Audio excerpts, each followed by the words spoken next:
ಅರ್ಚಕ್ರೆ, ಹೆಂಗಾಯ್ತದು ನಾವು ಹೋದ್ಮೇಲೆ? ಅವನು ಆರಾಮಾಗೇ ಇದ್ನಲ್ಲ. ನನಗೂ ಅದು ವಿಚಿತ್ರ ಅನ್ನಿಸ್ತು. ನಾನು ದೇವಸ್ಥಾನ ಒಳಗಡೆ ಹೋಗಿದ್ದೀನಿ, ವಾಪಸ್ ಬರೋದ್ರೊಳಗೆ ಅವ್ನು ಇಲ್ಲೇ ಇಲ್ಲ. ನೋಡ್ತೀನಿ ಕಾಲ ಬಿದ್ದಾನ. ಅದು ಅಲ್ಲದೆ ಯಾರೋ ಒಬ್ರು ಹೇಳಿದ್ರು ಹಿಂಗಾಗೈತಂತೆ, ನನಗೂ ಗಾಬರಿ ಆಯ್ತು. ನಾನು ಅದಕ್ಕೆ ಅವತ್ತು ಹೇಳಿದೆ, ಕಾಯಿ ಕಟ್ಟೋ ದಿನ ನನಗೆ ಅಪಶಕನ ನುಡಿತಾ ಇದೆ ಅಂತ. ನೀವು ನನ್ನ ಮಾತೇ ಕೇಳಿಲ್ಲ. ಇಲ್ಲ ಇಲ್ಲ, ನನಗದು ಗೊತ್ತಾಗೈತಿ. ಮತ್ತೆ ಯಾರು ಅದನ್ನ ಶಿಲ್ಪಿ ಕಳ್ಸು. ದೈವ ಸಂಭೂತರಾಗಿರ್ಬೇಕು, ಸ್ವಲ್ಪ ದೇವ್ರ ಮೇಲೆ ಭಕ್ತಿ ಇರ್ಬೇಕು ಅವ್ನ ಕಳ್ಸು. ಇವನು ಇದ್ರ ಪ್ರಕಾರ ಏನು, ಅವ್ನ ಹಾಸ್ಪಿಟಲ್ ರಿಪೋರ್ಟ್ ಪ್ರಕಾರ ಏನು ಬಂದಿದೆ ಅಂದರೆ ಸ್ವಲ್ಪ ಕುಡ್ದಿದ್ದ ಅಂತ ಬಂದೈತಿ. ಆ ಥರ ಇರೋರು ಯಾರು ಬೇಡ. ನಿಷ್ಠೆಯಿಂದ ಶ್ರದ್ಧೆಯಿಂದ ಮಾಡುವವರು ಬೇಕು ಅಂತ ಕರ್ಸು. ಸರಿಯಪ್ಪ ರೀ, ನಾನು ನಾಳೆ ನೋಡ್ತೀನಿ, ನೋಡಿ ಹೇಳ್ತೀನಿ. ಬಟ್ ನಿಷ್ಠೆಯಿಂದ ಅಂತಂದರೆ ಪಕ್ಕದೂರಲ್ಲಿ ಒಬ್ಬನಿದ್ದಾನೆ. ಅವ್ನು ಬರೋದಕ್ಕೆ ಒಪ್ಪುವಂತನೋ ಇಲ್ಲೋ ಗೊತ್ತಿಲ್ಲ. ಯಾಕಂದರೆ ಹೋದ ವರ್ಷ ಹಚ್ಚು ವರ್ಷ ಅವನೇ ಮಾಡಿದಾನಂತೆ ತೇರು. ತೇರದ ಕಟ್ಟಿಗೆ ಎಲ್ಲ ನಿಷ್ಠೆಯಿಂದ ಕಳಿತಾನಂತೆ, ಎಲ್ಲ ಅವನೇ ಮಾಡ್ತಾನಂತೆ. ಆದರೆ ಅವ್ನು ಬಂದ್ರೂ ಆ ಊರವ್ರು ಬಿಡ್ತಾರೋ ಇಲ್ಲೋ ಅಂತ ನನಗೆ ನಂಬಿಕೆ ಇಲ್ಲ. ಅವರು ಆ ಊರವರು ಈ ಊರವರು ಅನ್ನೋಂಗಿಲ್ಲ. ಜಾತ್ರೆ ನಡಿಬೇಕು, ನಡೀಲಿಲ್ಲ ಅಂತಂದರೆ ನಮಗೆ ಚೆನ್ನಾಗಿರಲ್ಲ. ಅದಕ್ಕೆ ಸರಿಯಪ್ಪ ರೀ, ನಾನು ಮಾತಾಡ್ತೀನಿ ಅದ್ರ ಬಗ್ಗೆ. ಎಷ್ಟು ದುಡ್ಡು ಖರ್ಚಾದರೂ ಪರವಾಗಿಲ್ಲ, ನಾನು ಅದರ ವ್ಯವಸ್ಥೆ ಮಾಡ್ತೀನಿ. ಆಮೇಲೆ ಚಂದ ಎತ್ತದು ಎಲ್ಲರೂ ಶುರು ಮಾಡಿದಿರ್ತಾನೆ. ಇನ್ನೂ ಇಲ್ಲ ಅಪ್ಪ ರೀ. ಮೊದಲು ಚಂದ ಎತ್ತಕ್ಕೆ ಶುರು ಮಾಡಿರಿ. ಊರವ್ರು ಎಷ್ಟಾಗ್ತಾರೆ ನೋಡೋಣ, ನಮ್ಮ ಕಡೆಯಿಂದ ಎಷ್ಟಾಗುತ್ತೆ ನೋಡೋಣ, ದೇವಿಪುರದಿಂದ ಬರೋದು ಎಷ್ಟಾಗುತ್ತೆ ಅಂತ ಅದನ್ನು ನೋಡೋಣ. ಎಲ್ಲ ನೋಡಿಕೊಂಡು ನಮ್ಮ ಖರ್ಚಿನ ವೆಚ್ಚ ಎಷ್ಟಾಗುತ್ತೆ ನೋಡೋಣ. ಅದ್ರ ಮೇಲೆ ನಾನು ಮತ್ತೆ ಹಾಕ್ತೀನಿ. ಸರ್ಕಾರದಿಂದನೂ ಬರುತ್ತೆ ದುಡ್ಡು. ಸರಿಯಪ್ಪ ರೀ, ಹಂಗೆ ಮಾಡೋಣ. ನೋಡು, ಎಲ್ಲ ವ್ಯವಸ್ಥೆ ಮಾಡ್ಕೊ. ನಾಳೆ ಪೂಜೆದು ವ್ಯವಸ್ಥೆ ಮಾಡಬೇಕಾಗೈತಿ. ನಿಮ್ಮ ಮನೆ ಬಾ, ಏನೇನು ಬೇಕು ಅಂತ ಕೇಳು ತುಂಬಂಗೆ. ಇವತ್ತು ಸಾಯಂಕಾಲ ಬಂದು ಎಲ್ಲ ವ್ಯವಸ್ಥೆ ಮಾಡು. ಅಬ್ಬರು ನನ್ನ ಮಗನ ಕಳಿಸ್ಕೊಡ್ತೀನಿ, ಅವ ಬರ್ತಾನೆ. ಅವ್ನು ಬಂದು ಪೂಜೆಗೆ ಏನೇನು ಬೇಕೆಲ್ಲ ಹೇಳ್ತಾನೆ. ನಾನು ನಾಳೆ ಬಂದು ಪೂಜೆ ಮಾಡಿಸ್ತೀನಿ. ನೋಡಪ್ಪ, ತಪ್ಪದೆ ಮಾಡು. ಎಲ್ಲ ಸರಿ ಹೋಗ್ಬೇಕು, ಎಲ್ಲ ಚಂದಾಗಿ ನಡ್ಕೊಂತ ಹೋಗ್ಬೇಕಂತಂದ್ರೆ ಈ ಪೂಜೆ ನನಗೆ ಭಾಳ ಅಂದ್ರೆ ಭಾಳ ಇಂಪಾರ್ಟೆಂಟ್ ಆಗೈತಿ. ನೀನು ಬರಲೇಬೇಕು. ಇಲ್ಲಾಂದರೆ ನಾಳೆ ದೊಡ್ಡ ಅರ್ಚಕರು ಬರ್ತೀನಿ ಅಂತ ಯಾರ ಅವ್ರನ್ನ ಕಳಿಸ್ಕೊಡ್ತೀನಿ. ಏನು ಮಾಡ್ತೀನಿ ನೋಡು, ಒಟ್ಟಿನಲ್ಲಿ ಸು ಎಲ್ಲ ಏನು ಅಡೆತಡೆಗಳು ಇಲ್ಲಾರ್ದೇ ಮಾಡ್ಕೊಂಡು ಹೋಗ್ಬೇಕು. ಇದೊಂದು ಚಂದ ಆತಂತಂದ್ರೆ ಇಷ್ಟು ದಿವ್ಸ ನಮ್ಮ ಊರಿಗೆ ಬಂದಿರೋ ಬರಗಾಲ ಆಗಿರ್ಬೋದು, ರೋಗ ರುಜಿನಗಳಾಗಿರ್ಬೋದು, ಎಲ್ಲ ಹೊಕ್ಕವು. ನಮ್ಮೂರು ಚಂದ ಇರ್ತೈತಿ ಅನ್ನೋದು ನನ್ನ ಆಸೆ. ನಮ್ಮೂರು ಚಂದ ಇತ್ತ ನಾನು ಚಂದ ಇರ್ತೀನಿ ಅಂತ. ಹೌದ್ರಿ ಅಪ್ಪರ, ನೀವು ಹೇಳೋದು ಕರೆನ ಐತಿ. ಸರಿ, ನಾನು ಮಾಡ್ತೀನಿ. ಆಮೇಲೆ ಜೀರ್ಣೋದ್ಧಾರ ಕಮಿಟಿಯವರು ಬಂದಿದ್ದರು. ಅವರು ಸ್ವಲ್ಪ ದುಡ್ಡು ಹಾಕ್ತೀನಿ ಆಮೇಲೆ ಕೊಡ್ತೀನಿ ಅಂತ ಹೇಳ್ತಾ ಇದ್ರು. ನೀವು ಹ್ಞೂ ಅಂತಂದರೆ ಅದರದ್ದು ವ್ಯವಸ್ಥೆನೂ ಮಾಡಿಸ್ತೀನಿ. ಅವ್ರವ್ರ ಇಷ್ಟ, ನಾನು ಯಾವುದಕ್ಕೂ ಏನೂ ಅನ್ನಲ್ಲ. ಅವ್ರವ್ರ ಇಷ್ಟ. ದೇವಿ ಪೂಜೆ ಎಷ್ಟು ಅವ್ರವ್ರ ಭಕ್ತಿ ಎಷ್ಟಿದೆ ಅಷ್ಟು ಕೊಡಲಿ. ಇಷ್ಟೇ ಕೊಡಬೇಕು ಅಷ್ಟೇ ಕೊಡಬೇಕು ಅಂತ ಯಾರು ಯಾವುದಕ್ಕೂ ಅವ್ರನ್ನ ಫೋರ್ಸ್ ಮಾಡೋಕೆ ಹೋಗ್ಬೇಡ್ರಿ.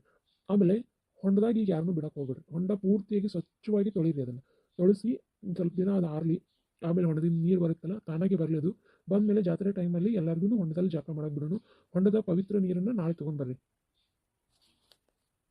ಸರಿಯಪ್ಪ ರೀ, ಅದನ್ನು ವ್ಯವಸ್ಥೆ ಮಾಡಿದ್ದೀನಿ. ಆಮೇಲೆ ಹೊಂಡದಲ್ಲಿ ಯಾವುದೇ ಅಪಚಾರ ಆಗಬಾರ್ದು. ಯಾರು ಮತ್ತೆ ನೋಡ್ತಾ ಇರಿ, ಸುತ್ತಮುತ್ತಲ ಕಾವಲಿಟ್ರಿ, ಯಾರು ಅದರಲ್ಲಿ ಬೀಳಬಾರ್ದು. ಯಾಕಂದ್ರೆ ಮೊದಲೇ ಆಳವಾಗಿದೆ ಅದು. ಸರಿಯಪ್ಪ ರೀ. ಅಮ್ಮ ದುರ್ಗಾ ಪರಮೇಶ್ವರಿ, ಎಲ್ಲ ಚಲೋ ಆದ್ರೆ ಸಾಕವ್ವ. ಹಾಂ, ಹೇಳಿ ಗೌರಿ. ಮೇಡಮ್, ನೀವು ಹೇಳಿರೋ ಪ್ರಕಾರ ಪಾಸ್ಬುಕ್ ಎಲ್ಲ ರೆಡಿ ಐತಿ. ಅದರ ಕಾಪಿನೂ ತಂದಿನ ತೊಗೊಳ್ಳಿ ಇದನ್ನು. ಸರಿ, ನಾ ಎಲ್ಲ ಇದನ್ನು ನೋಡ್ತೀನಿ. ಒಂದು ವಾರ ಆದಮೇಲೆ ನಿಮ್ಗೆ ಅಮೌಂಟ್ ಬರುತ್ತೆ. ಸರಿ ಟೀಚರ್. ಗೌರಿ, ಈ ಸಲ ಕಲ್ಚರಲ್ ಆ್ಯಕ್ಟಿವಿಟೀಸ್ಗೆ ಪಾರ್ಟಿಸಿಪೇಟ್ ಮಾಡ್ತಿಲ್ಲ? ಸರಿ ಟೀಚರ್, ನಾನು ಮಾಡ್ತೀನಿ. ಸರಿಯಾಗಿದ್ದರೆ ಈ ಸಲ ಸ್ವಲ್ಪ ಉಸ್ತುವಾರಿ ಎಲ್ಲ ನೋಡ್ಕೊ. ನಾನು ನಿಂಗೆ ಜವಾಬ್ದಾರಿ ಕೊಡ್ತಾ ಇದ್ದೀನಿ. ಅದ್ರ ಇವೆಂಟಿದ್ದು ಏನೇನು ಪ್ರೋಗ್ರಾಮ್ ಹೆಂಗೆ ಮಾಡ್ಬೇಕಂತ ನಾನು ನಿಮಗೆ ಕ್ಲಾರಿಟಿ ಕೊಡ್ತೀನಿ. ನಿನ್ನ ಜೋಡಿ ಎಷ್ಟು ಜನ ಬೇಕು ಅಷ್ಟು ಜನ ತೊಗೊಂಡು ಮಾಡು. ನಾನು ನಿನ್ನ ಜೊತೆನೇ ಇರ್ತೀನಿ. ಆಮೇಲೆ ಒಬ್ಬರು ಸರ್ನು ಅಸೈನ್ ಮಾಡ್ತೀನಿ ನಿನಗೆ, ಓಕೆನಾ? ಸರಿ ಮೇಡಮ್. ಆಮೇಲೆ ಸೀನಿಯರ್ಸ್ಗೆ ಇದನ್ನು ಮಾಡಬೇಕು, ವೆಲ್ಕಮ್ ಸ್ಪೀಚ್. ಆಮೇಲೆ ಯಾರ್ಯಾರು ರ್ಯಾಂಕ್ ತೊಗೊಂಡಿದ್ದಾರೆ ಅವ್ರಿಗೆಲ್ಲ ನಾವು ಈ ಸಲ ಪ್ರೈಸ್ ಕೊಡ್ತಾ ಇದ್ದೀವಿ. ಆಮೇಲೆ ಹೊರಗಡೆ ಯಾರ್ಯಾರು ವಿನ್ ಆಗಿ ಬಂದಿದ್ದಾರೆ ಅವ್ರಿಗೆಲ್ಲ ಸತ್ಕಾರ ಮಾಡ್ತೀವಿ. ಆಮೇಲೆ ಒಬ್ಬರು ಅತಿಥಿಗಳು ಬರ್ತಾರೆ. ಸರಿ ಮೇಡಮ್. ಆಮೇಲೆ ಯಾರು ಚೆನ್ನಾಗಿ ಇಂಗ್ಲೀಷ್ ಮಾತಾಡ್ತಾರೆ ಅವ್ರನ್ನ ಪ್ರೆಸೆಂಟೇಷನ್ಗೆ ಇಡು. ಸರಿ ಮೇಡಮ್, ಹಾಗೆ ಮಾಡ್ತೀನಿ. ಆಮೇಲೆ ಸೀನಿಯರ್ಸ್ ಈ ಸಲ ತುಂಬ ಜನ ಕ್ಯಾಂಪಸ್ ಆಗಿದೆ. ಅವ್ರಿಗೆಲ್ಲ ಕ್ಯಾಂಪಸ್ ಆದವ್ರಿಗೆ ಪ್ರಶಸ್ತಿ ಅದೆಲ್ಲ ಕೊಡ್ತೀವಿ. ಸೊ ಡ್ಯಾನ್ಸ್ ಕಾಂಪಿಟೇಷನ್ ಯಾರ್ಯಾರು ಮಾಡ್ತಾರೆ ಅವ್ರಿಗೆಲ್ಲ ಪ್ರಶಸ್ತಿ ಇರುತ್ತೆ. ಸರಿ ಮೇಡಮ್, ಇದೆಲ್ಲ ಅರೇಂಜ್ಮೆಂಟ್ ಮಾಡ್ತೀನಿ. ಸ್ವಲ್ಪ ಹುಷಾರಾಗಿ ಮಾಡ್ಕೊ. ಆಮೇಲೆ ನಿನ್ನ ಫ್ರೆಂಡ್ ಇದ್ದಾಳೆ, ಅವನು ಕರ್ಕೊಂಡು ಬಾ. ಸರಿ ಮೇಡಮ್, ಹಾಗೆ ಮಾಡೋಣ. ದುಡ್ಡಿಂದೆಲ್ಲ ಮ್ಯಾನೇಜ್ಮೆಂಟ್ ಎಲ್ಲ ನೋಡ್ಕೊಳುತ್ತೆ. Okay ma'am. ಆಮೇಲೆ ಏನೇನು ಇವೆಂಟ್ ಅಂತ ಹೇಳಿದರೆ ನಾನು ಅದರ ಪ್ರಕಾರ ಮಾಡ್ಕೊತ ಹೋಗ್ತೀನಿ ಮ್ಯಾಮ್. ಇವೆಂಟ್ ಲಿಸ್ಟ್ ಇನ್ನೂ ಬಂದಿಲ್ಲ. ಬಂದ ತಕ್ಷಣ ನಾನು ನಿಮ್ಗೆ ಕೊಡ್ತೀನಿ. ಎಕ್ಸಾಮೆಲ್ಲ ಹೆಂಗೆ ಮಾಡ್ತಿದ್ದೀಯಾ? ಲಾಸ್ಟ್ ಎಕ್ಸಾಮ್ ಚೆನ್ನಾಗಿದೆ. ಓಕೆ, ಚೆನ್ನಾಗಿ ಮಾಡು, ಓಕೆನಾ? ಸರಿ ಮ್ಯಾಮ್. ಏನು ಗೌರಿ, ಇಷ್ಟೊಂದು ಖುಷಿ ಇದೆಯಾ? ಏನಾಯಿತು? ಅಯ್ಯೋ, ಇವತ್ತು ಟೀಚರು ನೀನೇ ಪಾಸ್ಬುಕ್ ಜೆರಾಕ್ಸ್ ಕೊಡಂತ ಹೇಳಿದ್ರು. ಕೊಟ್ಟು ಬರೋಕ್ಕಂತ ಹೋಗಿದ್ದೆ. ಅದು ಸ್ಕಾಲರ್ಶಿಪ್ ಬಂದಿತ್ತಲ್ಲ, ಲಾಸ್ಟ್ ಟೈಮ್ ಮಾಡಿದ್ವಲ್ಲ, ಅದರದ್ದು ಕೊಟ್ಟು ಬನ್ನಿ. ಬರಬೇಕಾದ್ರೆ ನಿಂಗೆ ಇವೆಂಟ್ ಆರ್ಗನೈಸ್ ಮಾಡಬೇಕು ಅಂತ ಹೇಳಿದರು. ಎಷ್ಟು ಖುಷಿ ಆಯ್ತು ಗೊತ್ತಾ ನನಗೆ. ಫಸ್ಟ್ ಟೈಮ್ ನಾನು ಇವೆಂಟ್ ಆರ್ಗನೈಸ್ ಮಾಡೋದಕ್ಕೆ ಹ್ಞೂ ಅಂತ ಅಂದಿದ್ದು. ನಾನು ಜೀವನದಲ್ಲೇ ಮಾಡಿಲ್ಲ. ನಮ್ಮ ಮಮ್ಮಿ. ಹೌದಾ, ನೀನು ಕೊಟ್ರಾ?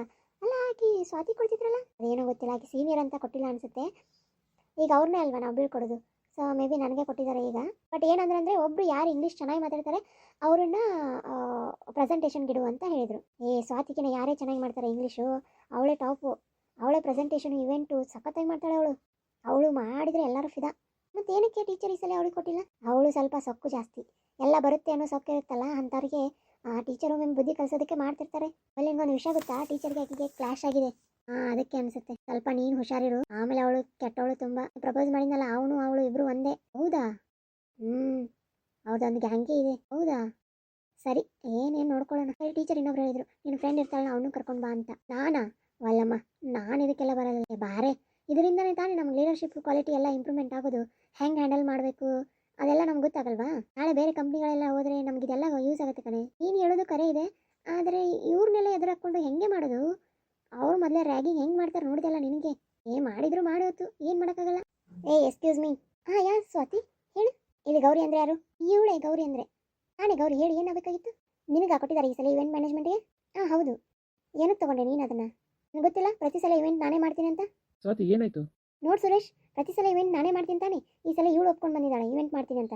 ಹೌದು ಗೌರಿ, ಯಾಕೆ ಒಪ್ಕೊಂಡೆ ನೀನು? ಸುರೇಶ್, ನಂಗೆ ನಿಜ ಏನೂ ಗೊತ್ತಿಲ್ಲ. ನಾನು ಹೋಗಿದ್ದೆ ಪ್ರಿನ್ಸಿಪಲ್ ಆಫೀಸ್ಗೆ. ಅವರು ಏನಂದರು, ಅಲ್ಲಿ ಇದ್ದಿದ್ದಿಲ್ಲ. ನಾನು ಆಮೇಲೆ ಕನ್ವೆನ್ಷನ್ ಹಾಲ್ ಇದೆಯಲ್ಲ ಅಲ್ಲಿ ಹೋದೆ. ಅವಾಗಲ್ಲಿ ಅವರು ಏನಂದ್ರು ಅಂದರೆ ಇವೆಂಟ್ ನೀನೇ ತಗೋ ಅಂತಂದರು. ನಾನು ಹ್ಞೂ ಅಂದೆ. ನೋಡು, ಪ್ರತಿ ವರ್ಷ ಅವಳೇ ಮಾಡ್ತಾಳೆ, ಈ ಸಲನೂ ಅವಳೇ ಮಾಡಲಿ, ಬಿಟ್ಬಿಡು ನೀನು. ಅದು ಅದು ನೀನೇನಾದರೂ ತೊಗೊಂಡ್ರೆ ನಾನು ಮಾತ್ರ ಸುಮ್ಮನೆ ಬಿಡೋದಲ್ಲ ನಿನ್ನ. ಇದೊಂದು ವರ್ಷ ಇರ್ತೀನಿ, ಈ ವರ್ಷನೂ ನಾನೇ ಮಾಡಬೇಕು. ಸುಮ್ಮನೆ ನನ್ನಲ್ಲಿ ಸಪೋರ್ಟ್ ಆಗಬೇಡ ನೀನು. ಹೌದು, ಸ್ವಾತಿನೇ ಮಾಡಬೇಕು. ಬಿಟ್ಕೊಟ್ಬಿಡು ಸುಮ್ಮನೆ. ಈ ಮೊಸಡಿ ನಾನು ಪ್ರಪೋಸ್ ಮಾಡಿದ್ದು. ಇವಳೇನು ಚೆನ್ನಾಗಿದ್ದಾಳೆ ಅಂತ ಇವಳು ಪ್ರಪೋಸ್ ಮಾಡಿದ್ಯಾ ನೀನು? ನೀನೇನು, ನಿನ್ನ ಗತ್ತೇನು ಅಷ್ಟು ಗೊತ್ತಾಗಲ್ಲ ನಿನಗೆ. ಇವಾಗ ಅದೆಲ್ಲ ಯಾಕೆ, ನಡಿ ಹೋಗೋಣ. ನೋಡು, ನೀನಾಗೆ ಹೋಗಿ ಪ್ರಿನ್ಸಿಪಲ್ಗೆ ನಾನು ಮಾಡೋದಿಲ್ಲ ಅಂತ ಹೋಗಿ ಹೇಳು. ಇಲ್ಲ ಅಂದರೆ ನಿನ್ನ ಎಲ್ಲಿ ಇಡಬೇಕೋ ಅಲ್ಲಿ ಇಡಬೇಕಾಗುತ್ತೆ ನಾನು. ಸರಿ ಆಗಿದ್ರೆ ಸುಮ್ಮನೆ ಅವಳ ಜೋಡಿ ಇಟ್ಕೋಬೇಡ. ನೀನು ಈ ಕಾಲೇಜಿಗೆ ಬರೋದೇ ಕಷ್ಟ ಆಗುತ್ತೆ. ಅವಳು ಯಾರು ಗೊತ್ತಾ? CM ಮಗಳು. ಅಲ್ಲ ಕಣೆ, ಅವಳು CM ಮಗಳಾದರೆ ನನಗೇನೆ? ನಂದೇನು, ಕಾಲೇಜ್ನಲ್ಲಿ ಟೀಚರ್ ಏನು ಹೇಳಿದಾರೆ ಅದು ಮಾಡೋದು. ಗೌರಿ, ಯಾಕೆ ಇಂಥವೆಲ್ಲ ಒಪ್ಕೊಂತೀಯ? ನಿನ್ಗೆ ಎಷ್ಟು ಸಲ ಹೇಳಿದೆ ನಾನು ಯಾರ ತಂಟೆಗೂ ಹೋಗಬೇಡ ಅಂತ, ಆ ಸೀನಿಯರ್ ತಂಟೆಗೂ ಹೋಗಬೇಡ ಅಂತ ಎಷ್ಟು ಸಲ ಹೇಳಿದೆ. ನೀನು ಒಂಚೂರು ಕೇಳೋದಿಲ್ಲ ಕಣೆ. ಅವ್ರು ಏನು ಮಾಡೋದಕ್ಕೂ ಹೇಸಲ್ಲ ಕಣೆ ನಮ್ಗೆ. ಹೋಗೆ, ಎಲ್ಲರಿಗೂ ಹಂಚ್ಕೊಂತ ಕುಂತ್ರೆ ಏನೇ ನೀವು? ಕಾಲೇಜಲ್ಲೂ ಹಂಚಬೇಕು, ಮನೇಲೂ ಹಂಚಬೇಕು. ಸರಿ ಆಗಿದ್ರೆ ಹೋಗಿ ಪ್ರಿನ್ಸಿಪಲ್ಗೆ ಹೇಳ್ತೀನಿ, ಮೊದಲು ಆ ಕೆಲಸ ಮಾಡು. ಆದರೂ ಕಣೆ, ನಂಗೆ ತುಂಬ ಇಷ್ಟ ಆಗಿತ್ತು ಮಾಡಬೇಕು ಅಂತ. ಇವಾಗ ಇಷ್ಟ ಕಷ್ಟ ನೋಡ್ತೀಯಾ, ಮುಂದೆ ಆಗೋದು ನೋಡ್ತೀಯಾ? ಸರಿ, ಹೋಗಿ ಹೇಳ್ತೀನಿ. ಗೌರಿ, ಗೌರಿ, ಎಲ್ಲಿ ಹಾಳಾಗಿ ಹೋದ್ಲಿ ಇವಳು? ಇನ್ನೂ ಆದರೂ ಮಸಾಜ್ ಮಾಡಿಲ್ಲ. ಯಾಕಪ್ಪ ಹಂಗೆ ಕಿರ್ಚಾಗತ್ತೆ? ಏನಾತ? ನೋಡಿ ಆಂಟಿ, ಗೌರಿ ಇನ್ನೂ ಬಂದಿಲ್ಲ ಹ್ಯಾಂಡ್ ಮಸಾಜ್ ಮಾಡೋದಕ್ಕೆ. ಅಯ್ಯ, ಅವಳಲ್ಲಿ ಬರ್ತಾಳೆ ಇಷ್ಟು ಲಗು? ಕಾಲೇಜ್ಗೆ ಹೋಗಿಲ್ಲ ನಾಕಿ? ಹೌದಾ, ಕಾಲೇಜ್ಗೆ ಹೋಗೋಣ ಆಕಿ? ಹೌದು, ಕಾಲೇಜ್ಗೆ ಹೋಗ್ತಾಳೆ. ಇವಾಗ ಹಂಗೆ ಸ್ನಾನ ಮಾಡು, ಆಮೇಲೆ ಮಾಡುವಂತೆ. ಸರಿ ಆಗಿದ್ರೆ. ಇವಳು ಕಾಲೇಜ್ ಬೇರೆ ಕಲಿತಾಳಾ? ಉದ್ದಾರ ಕಾಲೇಜ್ ಆಗಾದ್ರೆ. ಸರಿ, ಸ್ನಾನ ಆದರೂ ಮಾಡ್ಕೊಂಡು ಬರ್ತೀನಿ. ಏನೋ ಇನ್ನೂ ರೆಡಿ ಆಗಿಲ್ಲ ನೀನು? ಇನ್ನೂ ರೆಡಿ ಆಗಿಲ್ಲ ಯಾಕೆ? ಅಯ್ಯೋ, ನಾನು ಹ್ಯಾಂಡ್ ಮಸಾಜ್ ಮಾಡೋದಕ್ಕೆ ಅವಳು ಬರ್ತಿಲ್ಲಲ್ಲ, ಅವಳು ಬಂದಿದ್ದಾಳೆ ಅಂತ ಅನ್ಕೊಂಡೆ. ಅವಳು ಬಂದಿಲ್ವಂತೆ, ಕಾಲೇಜ್ಗೆ ಹೋಗಿದ್ದಾಳಂತೆ. ಹೌದಾ, ಆಕಿಗೋಸ್ಕರ ವೇಟ್ ಮಾಡತ್ತೀಯಾ? ಬೇಗ ರೆಡಿಯಾಗಿ ಬಾ, ಹೋಗೋಣ. ಎಲ್ಲಿಗೋ? ಈ ವರ್ಷ ನಮ್ಮ ಕಾಲೇಜಿದು ಇವೆಂಟ್ ಮ್ಯಾನೇಜ್ಮೆಂಟ್ಗೆ ಮಾಡೋದಕ್ಕೆ ಅರೇಂಜ್ಮೆಂಟ್ ಮಾಡಬೇಕು. ಅಲ್ಲೇ ಯಾರಿಗಾದ್ರೂ ಕೊಡೋ, ಅವರು ಎಂಜಾಯ್ ಮಾಡಲಿ. ನಾವು ಎಂಜಾಯ್ ಮಾಡೋಣ ಬಾರೋ, ಎಷ್ಟು ವರ್ಷ ಆಯಿತು. ಹಾಂ, ಸರಿ ಆಗಿದ್ರೆ ನೋಡೋಣ ತಾಳು. ಅಪ್ಪ ಫ್ಯಾಕ್ಟ್ರಿಗೆ ಒಂದು ಹೋಗಂತ ಹೇಳಿದ್ದ ಇವತ್ತು. ಅದು ಶುಗರ್ ಫ್ಯಾಕ್ಟ್ರಿ ಏನೋ ಇವಾಗ 1 ತಿಂಗಳು ಕ್ಲೋಸ್ ಮಾಡೋಣ ಅಂತಿದ್ದ. ಅವ್ರು ಹಂಗೆ ಅಂತಿರ್ತಾರೆ, ಬಾ ನೀನು. ಯಾಕಪ್ಪ, ಎಲ್ಲಿ ಕರ್ಕೊಂಡು ಹೊಂಟಿ ಅವನ್ನ? ಅವ್ವ, ಅದು ಹೇಳಿ ಎಲ್ಲಿಗೆ? ನಾನು ಹಿಂಗೇನು ಹೇಳಿ ಒಂದೇ ಮಾತು ಹೇಳಿನಿ, ನೀ ಎಲ್ಲಿ ಹೋಗಂಗಿಲ್ಲ ಅಂತೇಳಿ. ಆ ಕೈ ನೀಟ್ ಆಗುತ್ತಾನೆ, ಎಲ್ಲಿ ಹೋಗಂಗಿಲ್ಲ ನೀನು. ಏನಾಗಿಲ್ಲ, ನಂಗೆ ಆರಾಮಾಗೈತಿ. ಸ್ವಲ್ಪ ನೋಡಿ ಮೂಮೆಂಟ್ ಆಗತೈತಿ. ಎಷ್ಟು ದಿನ ಆಯ್ತು ನಾನು ಬಂದೀಗ.